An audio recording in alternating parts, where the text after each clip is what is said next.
Hello guys, आपका हमारे YouTube channel study with Humaira में स्वागत है। मैं हूं हुमैरा और आज की इस वीडियो में हम करने वाले हैं क्लास 6 to 8 की वर्कशीट नंबर 80।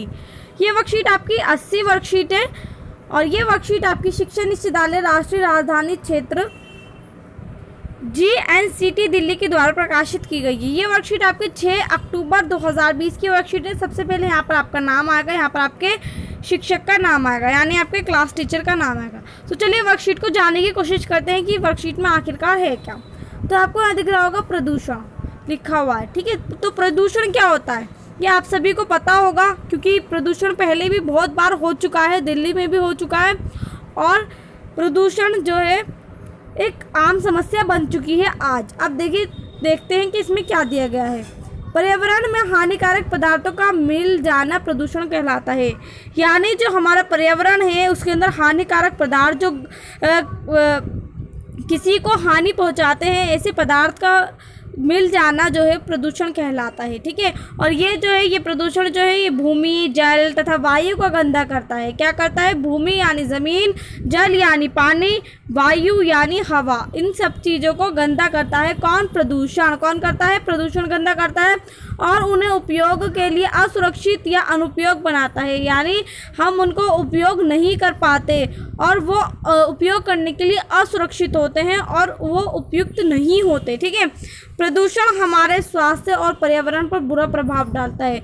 यानी जो पर्यावरण है, जो प्रदूषण है वो हमारे पूरे पर्यावरण पर ही पूरा बुरा प्रभाव डालता है और साथ ही साथ हमारे स्वास्थ्य पे, यानी जो हमारी हेल्थ है उस पर भी बुरा प्रभाव डालता है। मानव द्वारा की गई कई गतिविधियां हमारे पर्यावरण को प्रदूषित करती हैं। यानी जो मानव ऐसी कुछ गतिविधियां करते हैं जो कि पर्यावरण को प्रदूषित करती हैं। उदाहरण के लिए अगर हम देखें तो वाहनों और कारखानों से निकलने वाले धुएं के कारण वायु प्रदूषण होता है। जो वाहनों यानी जो गाड़ियों वगैरह से और कारखानों से जो धुआं निकलता है, तो उससे क्या होता है, जो धुआं निकलता है ना, तो धुएं से इसका मतलब होता है कि वायु प्रदूषण हुआ है, ठीक है। धुआं जब निकलता है तो वायु प्रदूषण होता है। अब देखिए वायु जो है, वायु प्रदूषण अलग प्रदूषण होते हैं। प्रदूषण के जो है 4 टाइप्स होते हैं, यानी प्रदूषण 4 तरीके के होते हैं, 4 प्रकार के प्रदूषण होते हैं, ठीक है। तो वायु तो एक अपना एक अलग ही प्रदूषण है, ठीक है, लेकिन 4 प्रदूषण होते हैं। प्रदूषण के कितने प्रकार होते हैं? 4। ये आपको ध्यान रखना है। पहला है वायु प्रदूषण, जो कि हमने पढ़ा कि वाहनों और कारखानों से निकलने वाले धुएं के कारण जो है वायु प्रदूषण होता है, ठीक है। ये हमने पढ़ा कि वायु प्रदूषण क्या थे। अब भूमि प्रदूषण क्या है मैं आपको बताती हूँ। भूमि प्रदूषण वो प्रदूषण होता है, देखिए आपको यहाँ पर एक पिक्चर नज़र आ रही होगी, आपको यहाँ पर एक पिक्चर नज़र आ रही होगी कि क्रेन से ज़मीन के अंदर कचरे को फेंका जा रहा है, तो यानी भूमि प्रदूषण हो रहा है, ठीक है। यानी भूमि के अंदर गंदगी फैलाई जा रही है, ज़मीन के अंदर गंदगी फैलाई जा रही है, तो इसलिए भूमि प्रदूषण। ध्वनि प्रदूषण क्या होता है? ध्वनि प्रदूषण होता है बहुत ही ज़्यादा लाउड म्यूज़िक या फिर बहुत ही ज़्यादा तेज़ आवाज़ में किसी चीज़ को सुनना या फिर शोर शराबा होना, तो उसको क्या कहते हैं? ध्वनि प्रदूषण। उससे जो हमारे दिमाग पर प्रभाव पड़ता है, उस प्रभाव को हम क्या कहेंगे? वो प्रभाव किसकी वजह से पड़ा? वो प्रभाव जो है हमारे आसपास जो तो शोर शराबा होता है, यानी ध्वनि प्रदूषण की वजह से वो प्रभाव होता है, ठीक है। अब इसके बाद वायु प्रदूषण हमने पढ़ लिया पहले ही। अब जल प्रदूषण क्या होता है? जल प्रदूषण होता है जैसे कि कोई आप जैसे कहीं घूमने गए, वहाँ पर आप जैसे नदी के पास गए कहीं घूमने, तो आपने जो है कुछ चीज़ें वस्तुओं का सेवन किया और जो है जो खाली रेपर्स बचा आपने उसको पानी में डाल दिया या फिर किसी चीज़ में डाल दिया, ठीक है। तो उससे क्या होता है? उससे जल प्रदूषण होता है। या फिर क्या कहते हैं, आप खुद ही देखिए कि यमुना नदी या फिर और भी ऐसी नदियां हैं जहां पर कपड़े धोए जाते हैं, पशुओं को नहलाया जाता है, इंसान खुद ही नहाते हैं, ठीक है। तो ये इन सब कारणों से क्या होता है? जल प्रदूषण होता है, ठीक है। तो ये तो थे प्रदूषण के प्रकार। उम्मीद करती हूँ कि आपको समझ में आया होगा। चलिए देखते हैं आगे क्या दिया गया है। अब देखिए निम्नलिखित प्रश्नों के उत्तर दीजिए। तो हमें निम्नलिखित प्रश्नों के उत्तर देने, तो इसमें 2 प्रश्न दिए गए हैं। पहला प्रश्न ये है, दूसरा प्रश्न ये है। तो चलिए पढ़ते हैं। पहला प्रश्न क्या है? निम्न चित्रों में दिखाए गए प्रदूषण के प्रकार को पहचानिए और लिखिए। देखिए अब आपको ये पिक्चर दिख रही होगी, मैं आपको इसको जूम करके दिखाती हूँ। देखिए आपको ये पिक्चर दिख रही होगी, आप इस पिक्चर को देखकर क्या पहचानेंगे या फिर आपको क्या लग रहा है कि क्या हो रहा है इस पिक्चर में?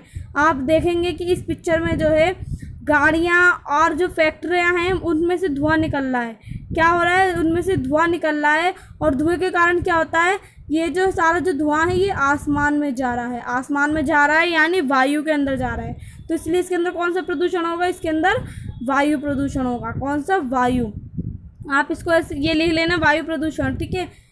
कौन सा प्रदूषण हो रहा है यहाँ पर, वायु प्रदूषण, ठीक है। तो आप इसको अपनी नोटबुक में जल्दी से नोट कर लीजिए, वायु प्रदूषण, ठीक है। फिर उसके बाद आपको एक नेक्स्ट पिक्चर दिख रही होगी, यहाँ पर एक कार्टून से दिख रहा होगा आपको कि चारों तरफ से जो है क्या आ रहा है, आवाज़ आ रहा है, शोर शराबा आ रहा है। इतनी ज़्यादा शोर हो रहा है कि जो है हमारे दिमाग पर इसका बुरा प्रभाव पड़ रहा है। तो शोर जब होता है, जब शोर बहुत ज़्यादा आता है और हमारे दिमाग पर जब बुरा प्रभाव पड़ता है तो वो कौन सा प्रदूषण कहलाता है, वो ध्वनि प्रदूषण कहलाता है। कौन सा, ध्वनि प्रदूषण, ध्वनि यानी आवाज़, ठीक है, ध्वनि प्रदूषण। तो आप जो है इसको अपनी नोटबुक में नोट कर लीजिए। अब देखिए ये कौन सी पिक्चर है, देखिए यहाँ ये है नाला, ये नाले में से जो है क्या निकल रहा है, नाले में से गंदा पानी निकल रहा है। किस में निकल रहा है, नदी में या तालाब में निकल रहा है गंदा पानी। अब देखिए ये जो नदी है ये पूरी की पूरी गंदी हो गई इस नाले के गंदे पानी की वजह से, ठीक है। पूरी की पूरी नदी जो है गंदी हो गई है। तो इसलिए ये कौन सा प्रदूषण है, ये है जल प्रदूषण, यानी जल। नदी के अंदर क्या होता है, जल ही तो होता है, पानी ही तो होता है। तो इसलिए ये क्या हो गया, ये हो गया जल प्रदूषण, ठीक है। तो ये हो गया हमारा जल प्रदूषण। फिर उसके बाद आपको यहाँ देखिए, ये मैंने आपको बताया था, ये भूमि प्रदूषण है। क्यों है, क्योंकि आप खुद देखिए कि जो क्रेन है, आपको यहाँ पर क्रेन दिख रही होगी, ये जो क्रेन है इसके अंदर से सारा कूड़ा जो है कहाँ डाला जा रहा है, भूमि के अंदर। तो इसलिए कौन सा प्रदूषण है, ये है भूमि प्रदूषण, ठीक है। तो ये सारे मैंने प्रदूषण आपको बता दिए कि ये चारों प्रकार के जो प्रदूषण हैं ये ऊपर भी दिए गए हैं, ये रहे। आपको इनमें से देख के भी कर सकते हो आप, और मैंने अभी लिखा आप उसको भी लिख सकते हैं, देखिए, ठीक है। अब देखिए सेकंड क्वेश्चन देखते हैं। अपने परिवार के सदस्यों के साथ दिल्ली में वायु प्रदूषण के कारणों पर चर्चा करें और इसे कम करने के कुछ तरीके खोजें। तो जो दिल्ली के अंदर प्रदूषण इतना ज़्यादा बढ़ रहा है, क्यों बढ़ रहा है, इसके कारण आप अपने पेरेंट्स से या फिर अपने घर के जो भी सदस्य हैं उनसे आप सलाह ले सकते हैं या फिर उनसे बातचीत कर कर आप जानने की कोशिश कर सकते हैं कि दिल्ली में इतना ज़्यादा प्रदूषण क्यों हो रहा है, ठीक है। तो अगर आप अपने अकॉर्डिंग लिखना चाहें, यानी अपने लेख में अपने कलम से लिखना चाहें तो आप लिख सकते हो, वरना मैं आपको इसका आंसर दिखा देती हूँ। आप देखिए इसका आंसर, देखिए मैं आपको 5 प्रदूषणों के कारण बता देती हूँ। देखिए दिल्ली में जो सबसे प्रदूषण फैलने के कारण है मैं आपको बता देती हूँ। देखिए पहला आप लिख सकते हो बढ़ती आबादी, दिल्ली में भी आबादी जो है बहुत ही ज़्यादा बढ़ रही है, ठीक है। आप दूसरा पॉइंट ये लिख सकते हैं बढ़ते उद्योग, यानी दिल्ली के अंदर उद्योग जो हैं वो बहुत ही ज़्यादा बढ़ रहे हैं। और फिर इसके बाद देखिए वनों की अंधाधुंध कटाई, ये तो आप हर जगह ही देखोगे, वनों की इतनी अंधाधुंध कटाई की जा रही है कि उसका हमारे पर्यावरण पर बहुत ही ज़्यादा नुकसान हो रहा है।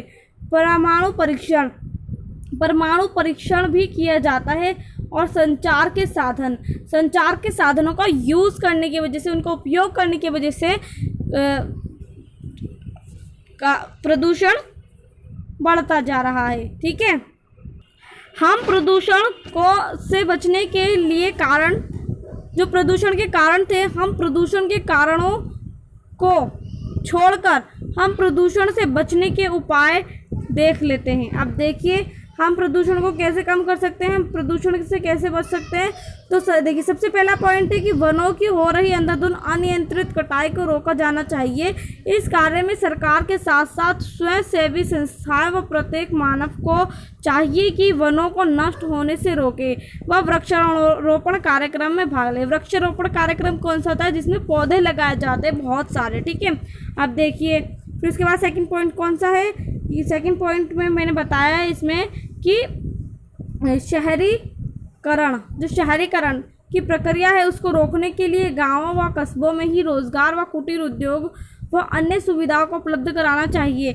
यानी हमें ज़्यादा से ज़्यादा शहर का निर्माण नहीं करना चाहिए, बल्कि जो गांव हैं और जो कस्बे हैं उनको वही रहने देना चाहिए, और उन्हीं कस्बों और उन्हीं गांवों में हमें रोज़गार व कुटीर उद्योग जो है उसकी अलग बहुत सारी सुविधाएं हमें उसको उपलब्ध कराना चाहिए, ठीक है, ताकि लोग शहर की मांग ना करें कि हमें शहर बनाना है इस गांव को या कस्बे को।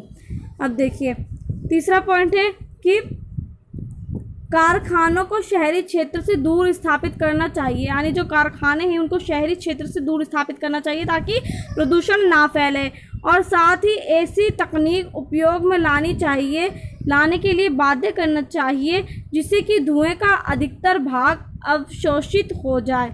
यानी हमें जो है ऐसी तकनीक यानी ऐसी टेक्नोलॉजी का उपयोग में लाना चाहिए जिससे धुएं का जो अधिकतर भाग है वो अवशोषित यानी ख़त्म हो जाए और अवशिष्ट पदार्थ व गैस अधिक मात्रा में वायु ना मिल पाए, ठीक है। तो मैंने आपको इतने पॉइंट बता रही हूँ, आप इसमें से कोई सा भी पॉइंट लिख सकते हैं अपनी नोटबुक में।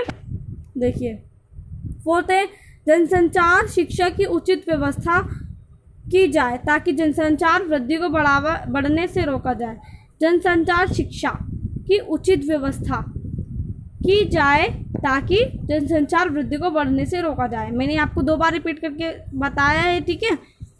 अब देखिए इसके बाद 5वां पॉइंट है कि वाहनों में ईंधन से निकलने वाले धुएं को कम करके, ठीक है, जो वाहनों से ईंधन से निकलने वाला धुआं है ये भी एक कारण है, और हम इसको कम करके हम जो है इस पर नियंत्रण कर सकते हैं वायु प्रदूषण पर, ठीक है।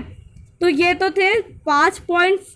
ये इन 5 पॉइंट्स में से आप कोई सा भी पॉइंट्स लिख सकते हैं अपनी नोटबुक में जो भी आपको अच्छा लगे। तो आज की तो वर्कशीट यही थी। उम्मीद करती हूँ कि आपको ये वर्कशीट समझ में आई होगी। अगर समझ में आई हो तो आप हमारे इस वीडियो को लाइक कर देना, साथ ही हमारे को कमेंट करके बताइए कि आपको क्या प्रॉब्लम होती है या क्या आपको डाउट है, ठीक है। आपको जो भी डाउट है, जो भी कुछ पूछना हो आप मेरे को कमेंट करिए, मैं उसका ज़रूर जवाब दूँगी। साथ ही साथ हमारे YouTube channel study with Humaira को सब्सक्राइब करिए और बेल आइकन को भी प्रेस करिए ताकि हर आने वाले नोटिफिकेशन आपको टाइम पर मिल जाए। चलिए मिलते हैं अगली वर्कशीट में, तब तक के लिए ये वीडियो सेंड करते रहिए अपने अन्य दोस्तों के साथ।